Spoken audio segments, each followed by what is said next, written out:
morning from the River Thames Foreshore. A very Merry Christmas to you. I'm here today with a find that I've chosen to be used in this film. Thames Foreshore Finds, end of the year 2019. I'm sharing this film with the other admins of the Thames Foreshore Finds group, and the address is somewhere there, and also it will be at the end of this film. In case if you're not a member, you can then join the group. I have found a number of rings throughout the years here on the River Thames Foreshore. The story goes that this ring here, which is a modern ring, it's made of steel. There is no age to it, but there is a story behind it. That's why I've chosen it. Back in September this year, there was an exhibition in London, Foragers of the Foreshore. I loaned a box with all my rings to be on display at the exhibition, including this ring here.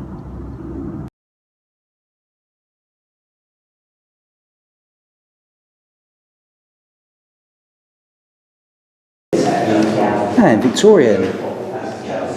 Well, those beautiful rings, I believe they were found by Tobias, I think.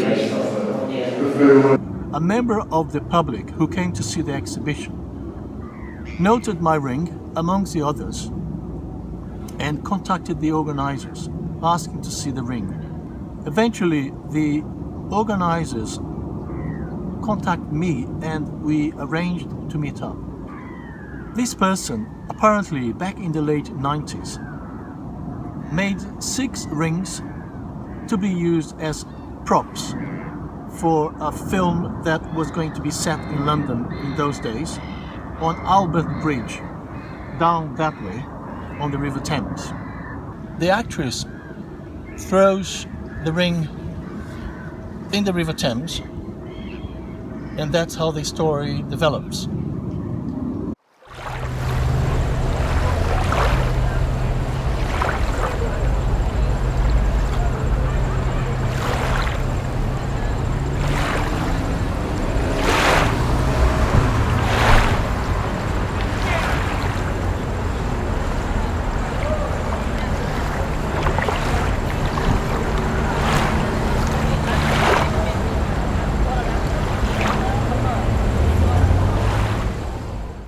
When we met up, she noted that my ring was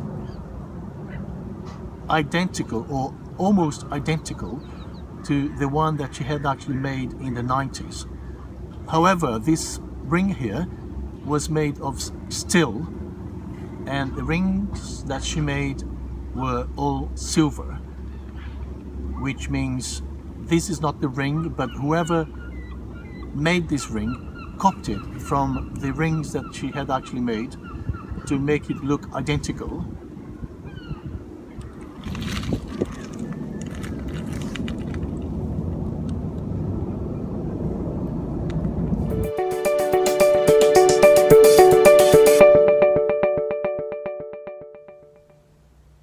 Hello and happy Christmas, mudlarking fans all around the world.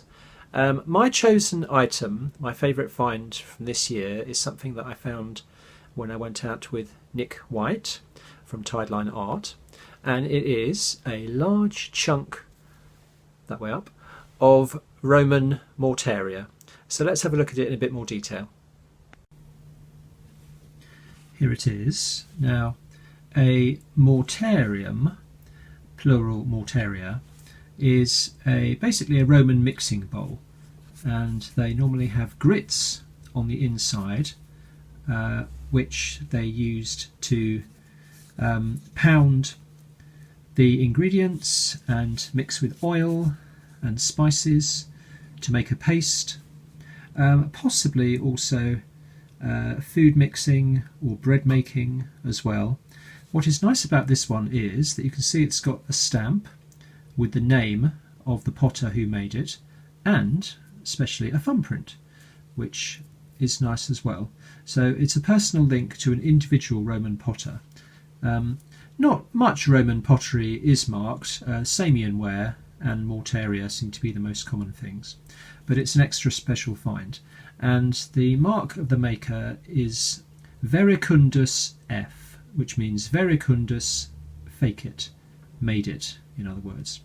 Verecundus was a German potter, and he was working from about 150 to 200 AD in Sola, which is in Germany, so that's Roman Germania, and that's near to Bonn, about 30 kilometres from Cologne.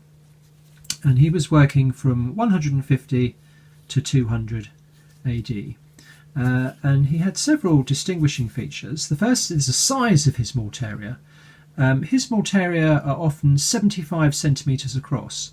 So if you imagine a pot 3/4 of a metre across, I mean that's about the size of a dustbin. So these were really chunky things, which is why people say maybe they were used for mixing dough and bread making. And as well as marking them, he was always distinguished by putting his thumbprint next to the maker's mark and also on the spout. So it's a yellowish fabric, quite hard and gritty, with white grits and a pinkish core. This one's got a greyish area. This is the rim where you would grip that, so it's a good gripping rim for mixing there. It's really a testament to Roman trade that they were able to produce such large and heavy pottery objects and then distribute them across Europe. They're found pretty much everywhere the Romans were across Britain, and make it cost effective. So I say hats off to the Romans, and I was very pleased to find this. I nearly didn't pick it up because at first sight it just looks like a chunk of brick. It's so big and heavy. But I'm really glad that I spotted something about it that made me examine it in more detail. So there we are, my favourite find. 2nd century lump of Roman pottery from a mortaria by Verecundus of Sola in Germany.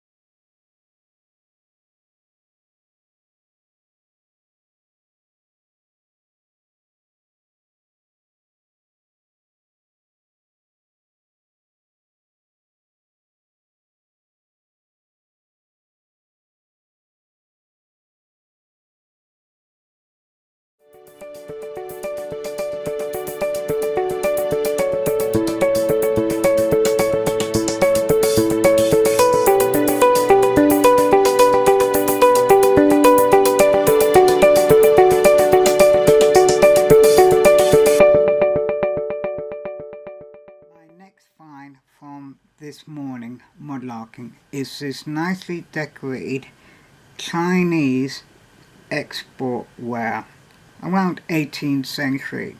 This would have been a small tea bowl and would have been highly decorated in cobalt blue on the outside and decorated with cobalt blue inside.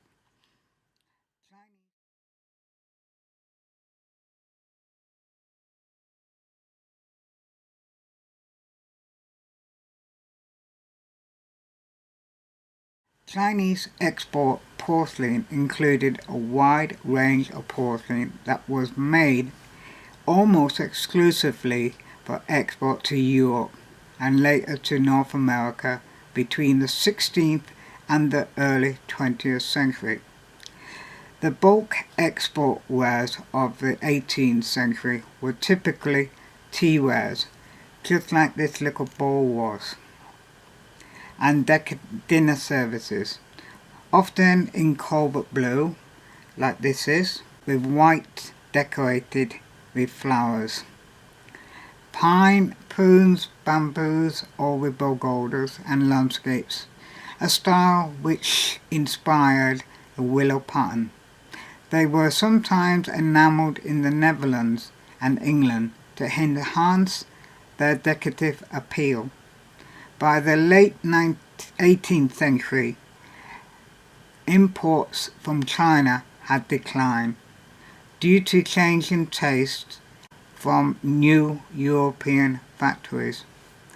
I often find pieces like this.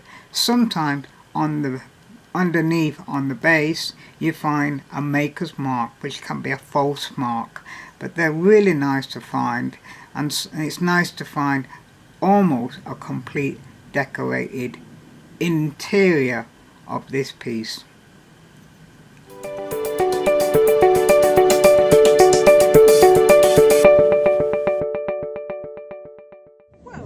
Happy Christmas one and all. I thought for Christmas spirit, I bring some Christmas spirits. I thought I'd bring you a few of my gin bottles that I found on the foreshore. Starting with a tiny teeny little one, square face, little take your own gin home bottle. Tiny little one. This is a De Cooper's square face miniature gin bottle with a screw top, which makes it circa 1950s. De Cooper's was a brilliant little gin company who had probably one of my favourite taglines: "Who De Cooper nightly takes, soundly sleeps and fit awakes." You've got to love a good gin. Slightly bigger. Now this one is quite modern. That's probably, well, about 100 years old or so, roughly. Gordon's Special Dry. We all love Gordon's gin. It's still popular today. This bottle is a Gordon's Special London Dry Gin. It's a green glass bottle and dates circa 1930s. And then finally, we've got one of these beautiful old Dutch square face gins, square bottom, absolutely beautiful and really good condition. This beautiful bottle is a Dutch case gin bottle. It's olive green glass, dating it to circa 1910 to 1920. Because of the square base of these bottles, they could be stacked nicely in a crate for shipping from Holland all over the world, but in our case, England. So I'm very happy with my 3 little gin bottles, and as it's Christmas, I thought, why not have some real gin on the foreshore? So to wish you all a Merry Christmas, I've got some slow gin with slow breeze that I picked myself, and my camera lady and I are going to have a little gin on the foreshore to wish you all a very, very Merry Christmas. Handing one to my camera lady and one to me. Merry Christmas one and all. Cheers.